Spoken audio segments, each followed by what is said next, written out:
ஒரு சம் பார்ப்போம். தர்க்க ரீதியான கணக்குகள். இங்க பாருங்க, ஏரியில் மிதக்கும் ஒரு படகின் நீளம் 3 மீட்டர், அகலம் 2 மீட்டர். ஒரு மனிதன் அதில் ஏறும்போது படகு 1 சென்டிமீட்டர் நீரில் அமிழ்ந்தது எனில் அந்த மனிதனின் எடை என்னன்னு கேட்குறாங்க.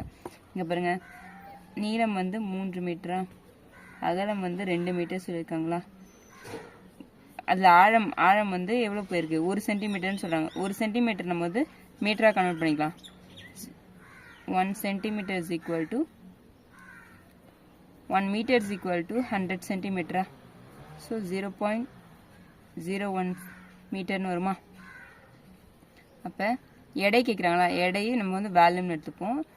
L into B into H formula கன அளவுக்கு 3 into 2 into 0.01 மீட்டரா. மல்டிப்ளை பண்ணிங்கன்னா 0.06 மீட்டர் கியூப்னு வருமா.